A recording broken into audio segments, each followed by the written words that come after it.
What up YouTube, OCDMTG coming at you with another deck profile video.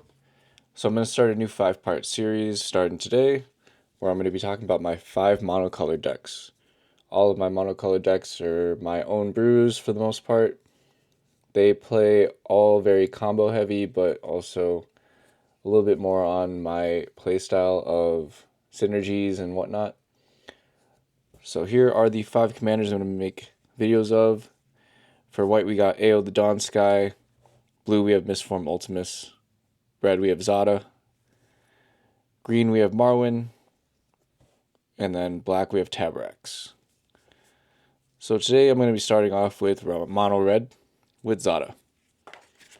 Zada is one of those explosive glass cannon mono red decks. Basically, you want to cast Zada once you have a board of creatures, and then cast a cantrip to then get either a lot of cards or a lot of mana, and proceed to win from just one big, heavy turn of making lots of mana, drawing lots of cards, making a lot of bodies. So with Zada, you're going to need goblins. So for the goblins we run are Skirk Prospector, Goblin Chirurgeon, Serpadian Simulacrum, Legion Loyalist, Goblin Lackey, Goblin Matron, Krenko Tin Street Kingpin, Krenko Mod Boss, Seer Slicer Goblin, Goblin Instigator, and Mog War Marshal. Lots of goblins, lots of ways to make goblins in the deck. 1, 2, 3, 4, 5, 6, 7, 8, 9, 10, 11 different goblins that are not Zada. So Zada himself make 12. And then you got your non-goblin creatures: Young Pyromancer, Urabrask, DRC, Runaway Steamkin, Bergie, Stormkiln Artist. So we have 6 other creatures other than Zada that care about cast triggers. The main one you want to get out is Stormkiln Artist. Usually Bergie and Runaway Steamkin are good as well for making mana. DRC is good for filling up your Underworld Breach. Young Pyromancer can make you a lot of 1/1 elemental creatures. And then Urabrask is a way you can kill your opponents. So you're going to be using Urabrask and Bergie in combination to make netting red mana. Or you can use Urabrask to just keep constantly pinging your opponents. You're not really using it for the flip effect. If you are, you're in a dire situation, which it's still there for, but you're mostly using it to burn out your opponents. And then random, just value creatures that are also in the deck: Ragavan, Treasonous Ogre, Dualcaster Mage, Imperial Recruiter, and our 2 mana dorks, Iron Mirror and Ornithopter of Paradise. Imperial Recruiter is usually going to be getting Stormkiln Artist 9 out of 10 times. When Dockside used to be in the deck, it was getting Dockside. Now it's just really Stormkiln Artist. Dualcaster for the combo with Molten Duplication, but you can also use it in a pinch if your opponent's going to use like a counter spell trying to stop your Zada, or you can use it to defensively. Treasonous Ogre I usually tend to keep if I can play it with the amount of lands and mana in my hand, but it is probably the best way to start a turn. Ragavan early on, if I can make those treasures to set up for later turns. You're not really getting the cards from exile using your opponents, but if you hit something that can make mana, even better. So those are all the creatures in the deck. For the total creatures, we got 23. Next, we got artifacts.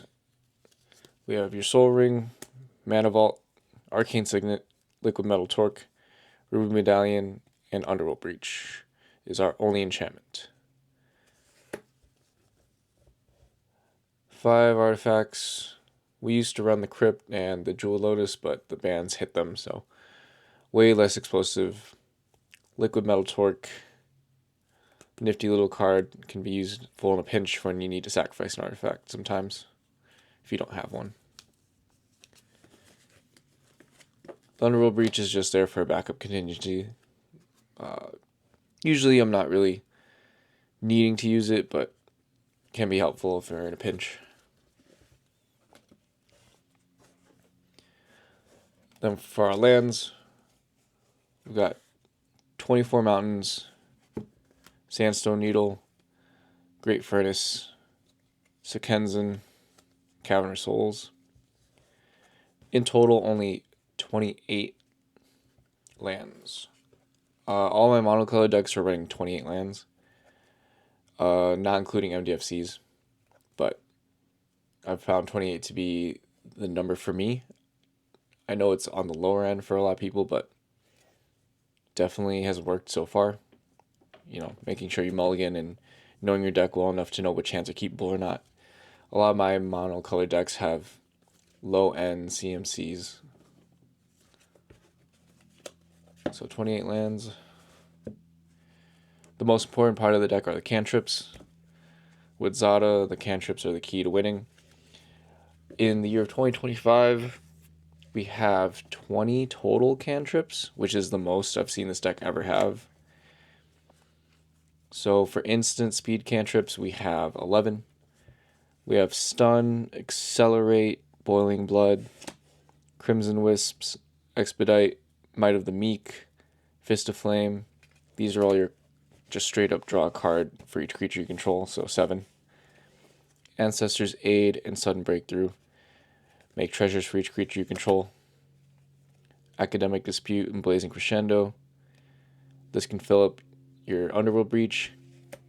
Blazing Crescendo can help pump up your creatures and go out for a big swing if need be. So we got 11 instant speed cantrips. Ancestral Anger, Renegade Tactics, Witch's Mark. These are going to be more card draw at sorcery speed. The Wicked Roll tokens can also play effect if you can't finish off your opponents in a turn and you just sit there with a bunch of creatures with Wicked Roll tokens. It kind of makes your opponents go, hey, I can't board wipe now, because then all those Wicked Roll tokens hitting the grave means I lose a bunch of life. Spark of Creativity, Kick in the Door. Traitorous Greed, Karizov's Expertise, Molten Duplication, and Fiery Gambit. Like I said, the Molten Duplication is for the dual caster combo, but if you're playing early game and you have a Molten Duplication hand and a cantrip, but no dual caster, I'd say just use the Molten Duplication, don't hold it in hand and be greedy. Target the Zada, double up your board with any non-legendary creatures. The Fiery Gambit, you're using this for its second effect mostly. So you get a bunch of creatures out, and then you're going to try and flip and win 2 or more flips for each creature, deal 6 damage to each opponent. So if you get enough creatures out and you can get that one going, you can kill your opponents using this Fiery Gambit, just burning them. So we have 9 sorcery speed cantrips, making that 20. The only other cards in the deck are going to be miscellaneous things like removal. I've got 7 pieces of removal and interaction. Call in a Professional, useful for if you're playing against a green opponent and they have a fog effect. So you go for the dual caster combo, for instance, and then you cast Call in a Professional after you do the dual caster combo. Makes it so that your opponents can't just fog you and not have you win. But it also is a good way to hit something for 3. Chaos Warp and Wild Magic Surge.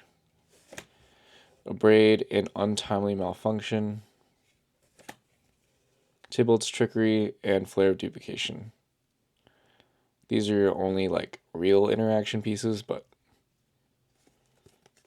with only 7 in the deck, you're using these very sparingly. And only if you're taking off problematic things on the board that are like Rhystic Study or something that doesn't allow you to draw more than 1 card per turn or take more than 1 action per turn. You don't want to just use these willy-nilly. You want to hold them for things that basically stop you from winning the game. Because you are in such a glass cannon shell, the 7 pieces of interaction are enough to draw into during your cantrips if you need to keep going, but also at least holding something early game that can take care of something that stops you from winning the game. For our miscellaneous sorceries and instants in the deck, we've got Shatter Skull Smashing, one of the DFC lands that can be useful for upping our land count. Instead of running 28, we actually run 30 lands. But it can be useful for spot removal, taking care of things that are pesky in the way. Haze of Rage, this combos with the Urabrask and Stormkiln Artist.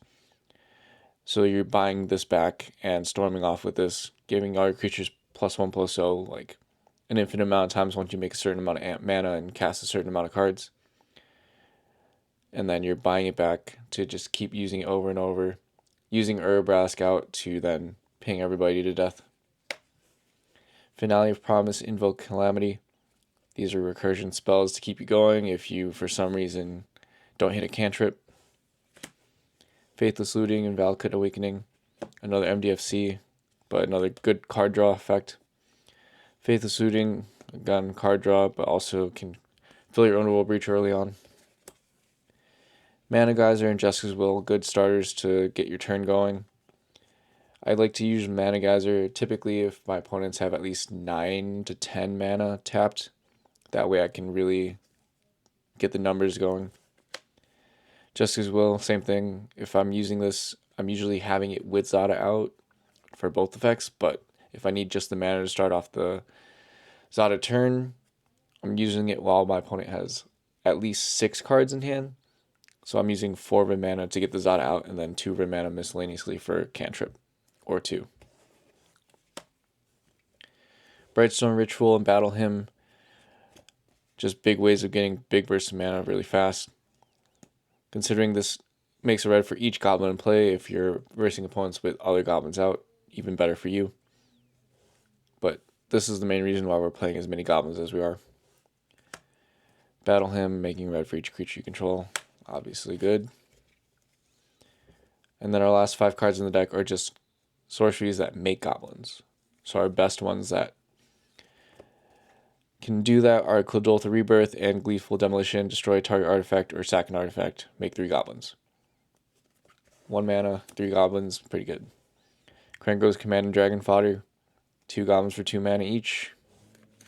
Hordeling Outburst. 3 mana for 3 goblins. Simple stuff.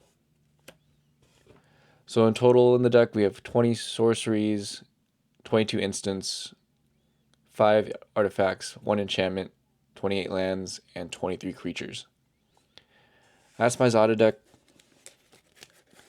Like I said, you're not really playing this too casually, but it can be a casual deck in the sense of your opponents can see something cool and not your typical kind of commander deck. As it's mono red, I didn't have a lot of options back when I was making decks, so Zada was the first thing that came to mind that looked cool. Hopefully you guys liked this deck profile. Can't wait to post the rest of the 4 and get your thoughts on any of these decks. Signing out.